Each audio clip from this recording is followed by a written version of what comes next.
Hello everyone, இன்றைக்கி என்ன video பார்க்க போகிறோம் அப்படின்னா ரேடியோ அலர்கோ சார்பன் டெஸ்ட்டை பற்றி தான் பார்க்க போகிறோம். இதோட டெஃபினிஷன் ஃபஸ்ட்டு பார்க்கலாம். இது வந்து ஒரு இன்விட்ரோ இம்யூனாலஜிக்கல் பிளட் டெஸ்ட். இது எதுக்காக யூஸ் பண்ணுவாங்க அப்படின்னா allergen specific immunoglobulin G antibody வந்து பேஷண்ட்டோட சீரமில் வந்து ப்ரெசென்ட் ஆகிருக்கா அப்படிங்கிறத வந்து டிடெக்ட் பண்ணுறதுக்கு தான் வந்து இந்த டெஸ்ட்டை வந்து பண்ணுவாங்க. மெயின்லி வந்து டயக்னோசிஸ் பர்பஸ்க்காக தான் யூஸ் பண்ணுவாங்க அலர்ஜிக் டிசீஸ்க்கு. அலர்ஜன் ஸ்பெசிஃபிக் மீன்ஸ் ஏதாவது ஒரு அலர்ஜனை வந்து எக்ஸாம்பிளாக எடுத்துக்கலாம். இப்போது ஒரு போலனாக இருக்கலாம், இல்லைனா வந்து டஸ்ட்டாக இருக்கலாம், வைரஸாக இருக்கலாம், எந்த ஒரு அலர்ஜனாகவும் இருக்கலாம். அந்த அலர்ஜனுக்கான ஸ்பெசிஃபிக்கான ஆன்டிபாடி பேஷண்ட்டோட சீரமில் வந்து ப்ரெசென்ட் ஆகிருக்கா அப்படிங்கிறத வந்து பார்க்க போகிறோம். இதோட பிரின்சிபல் பார்த்தோம் அப்படின்னா ராஸ்ட் வந்து antigen antibody reaction based test. அதாவது இந்த ஆன்டிஜன் ஆன்டிபாடி பைண்டிங் வந்து நடக்கும். நம்ம இம்மோபிளைஸ்ட் பண்ண அலர்ஜன் கூட நம்ம ஆட் பண்ணுற சீரமில் வந்து ஸ்பெசிஃபிக் இம்யூனோகுளோபின் ஆன்டிபாடி ப்ரெசென்ட் ஆகிருந்துச்சு அப்படின்னா ஆன்டிஜன் ஆன்டிபாடி இன்ட்ராக்ஷன் வந்து நடக்கும். ஸோ இதை டிடெக்ட் பண்ணுறதுக்கு நம்ம வந்து radio labelled antigen anti immunoglobulin antibodies வந்து ஆட் பண்ணுறோம். ஸோ ஹையர் ரேடியோ ஆக்டிவிட்டி கிடச்சிச்சு அப்படின்னா ஹையர் அலர்ஜிக் சென்சிட்டிவிட்டி வந்து இருக்குதுன்னு அர்த்தம். இதே கம்மியாக இருந்துச்சு அப்படின்னா லோவர் அலர்ஜிக் சென்சிட்டிவிட்டி இருக்குதுன்னு அர்த்தம். இப்போ ப்ரொசீஜர் பார்க்கலாம். ஃபஸ்ட்டு வந்து அலர்ஜனை வந்து சாலிட் சப்போர்ட்டில் வந்து கோட் பண்ண போகிறோம். இது ஒரு வெல் வச்சுக்கோங்க. இதுதான் வந்து அலர்ஜன் வச்சுக்கோங்க. நெக்ஸ்ட் வந்து இதில் வந்து பேஷண்ட்டோட சீரமை வந்து நம்ம ஆட் பண்ண போகிறோம்.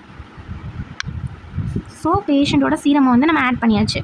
ஆட் பண்ணதுக்கப்புறம் பேஷண்ட்டோட சீரமில் அந்த ஸ்பெசிஃபிக்கான அலர்ஜனுக்கு அகெயின்ஸ்டான ஆன்டிபாடி இருந்துச்சு அப்படின்னா போயிட்டு பைண்ட் ஆயிரும். ஸோ இந்த மாதிரி பைண்ட் ஆகிட்டு ஓகேவா. ஸோ இது அதுக்கப்புறம் வந்து வாஷ் பண்ணணும். வாஷ் பண்ணிவிட்டு அன்பாண்டட் ப்ரோட்டீன்ஸ் எல்லாம் வந்து ரிமூவ் பண்ணிடணும். நெக்ஸ்ட்டு இதிலையே என்ன பண்ண போகிறோம் அப்படின்னா ரேடியோ ஆக்டிவ் இம்யூனோகுளோபின் ஆன்டிபாடிஸ் வந்து ஆட் பண்ண போகிறோம். அதாவது இந்த ஆன்டிபாடிஸில் வந்து ரேடியோ லேபிள்டு பண்ணியிருக்கும். ஸோ ஆட் பண்ணதுக்கப்புறம் செகண்ட் வாஷ் வந்து பண்ணுறோம். காமா கவுண்டர் யூஸ் பண்ணி அதோட ரேடியோ ஆக்டிவிட்டியை வந்து மெஷர் பண்ணுறோம். நெக்ஸ்ட் வந்து ஒரு ஸ்டாண்டர்டான கேலிப்ரேட் கர்வ் கூட வந்து கம்பேர் பண்ணுறோம். இதுதான் இதோட ப்ரொசீஜர். ஃபஸ்ட்டு வந்து ஆன்டிஜனை வந்து கோட் பண்ணியாச்சு. இது கூட வந்து பேஷண்ட்டோட சீரமை வந்து ஆட் பண்ணியாச்சு. சீரமில் வந்து அந்த ஸ்பெசிஃபிக்கான அலர்ஜனுக்கு அகெயின்ஸ்டான இம்யூனோகுளோபின் இ ஆன்டிபாடி இருந்துச்சுன்னா பைண்ட் ஆகிருக்கும். ஸோ அதுக்கப்புறம் வந்து என்ன பண்ணுறோம், வாஷ் பண்ணுறோம். வாஷ் பண்ணிவிட்டு அடுத்து லேபிள்டு நம்ம லேபிள் பண்ண இம்யூனோகுளோபின் ஈயை வந்து ஆட் பண்ணுறோம். ஆட் பண்ணிட்டு அகெயின் வாஷ் பண்ணுறோம். தென் காமா கவுண்டரில் வச்சு அதோட ரேடியோ ஆக்டிவிட்டியை வந்து மெஷர் பண்ணுறோம். அதிகமாக இருந்துச்சு அப்படின்னா, அதாவது ரேடியோ ஆக்டிவிட்டி வந்து அதிகமாக இருந்துச்சு அப்படின்னா பேஷண்ட்டோட பிளட்டில் வந்து கம்மியான அளவுக்கு தான் அந்த ஸ்பெசிஃபிக்கான ஆன்டிபாடி ஸ்பெசிஃபிக்கான ஆன்டிஜனை அகெயின்ஸ்ட் பண்ணுற அந்த ஆன்டிபாடி இருக்குதுன்னு அர்த்தம். இதே ரேடியோ ஆக்டிவிட்டி வந்து கம்மியாக இருந்துச்சு அப்படின்னா அதிகமாக இருக்குதுன்னு அர்த்தம். இதோட அப்ளிகேஷன்ஸ் வந்து பார்க்கலாம்.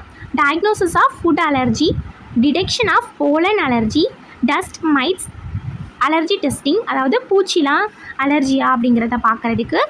அதுக்கப்புறம் வந்து drug allergy identification, asthma allergy analysis, skin allergy investigation, paediatric allergy testing, patients unsuitable for skin prick test. இதோட அட்வான்டேஜ் பார்த்தோம் அப்படின்னா இது வந்து சேஃப். இது வந்து சில்ட்ரன்ஸ்க்கு, அப்புறம் வந்து செவரல் அலர்ஜி பேஷண்ட்ஸ்க்கு வந்து யூஸ் பண்ணிக்கலாம். அப்புறம் நோ ரிஸ்க் டு அனாஃபிலாசிஸ். அனாஃபிலாசிஸ் அப்படின்னா த்ரெட்னிங் கொடுக்குற மாதிரி ஒரு அலர்ஜன், அதாவது ஃபுட் அந்த மாதிரி இன்செக்ட் அந்த மாதிரி அந்த மாதிரி எந்த ஒரு ரிஸ்க்கும் வந்து இதில் இருக்காது. ஸ்கின் டிசீஸ் வந்து வராது இந்த டெக்னிக் யூஸ் பண்ணும்போது. மல்டிபிள் அலர்ஜன்ஸை வந்து அட் அ டைமில் வந்து நம்ம டெஸ்ட் பண்ணி பார்த்துக்கலாம். ஸோ இதோட டிஸ்அட்வான்டேஜ் அப்படின்னா இது வந்து எக்ஸ்பென்சிவாக இருக்கும். இதுக்கு வந்து எக்யூப்மெண்ட் வந்து ஸ்பெஷலாக தேவைப்படும். ஸோ இது வந்து லெஸ் சென்சிட்டிவாக இருக்கும். நவ் டெக்னாலஜி வந்து ரொம்பவே டெவலப் ஆகிட்டு, ஸோ இது வந்து சென்சிட்டிவ் லெவல் வந்து கம்மியாக தான் இருக்கும். தென் ரேடியோ ஆக்டிவ் மெட்டீரியல்ஸை வந்து நம்ம யூஸ் பண்ணுற மாதிரி இருக்கும். இதெல்லாம் வந்து இதோட டிஸ்அட்வான்டேஜ். ஸோ இப்போ ரீசெண்டாக இந்த டெஸ்ட்டுக்கு பதிலாக வந்து என்ன யூஸ் பண்ணுறாங்க அப்படின்னா இம்யூனோ கேப். இதுதான் வந்து ராஸ்ட்டை வந்து ரீப்ளேஸ் பண்ணியிருக்கு. இதுக்கு வந்து எந்த ஒரு ரேடியோ ஆக்டிவ் மெட்டீரியல் தேவையில்லை. ரொம்ப high sensitive and pastor detection compared to ராஸ்ட். Okay, thank you all.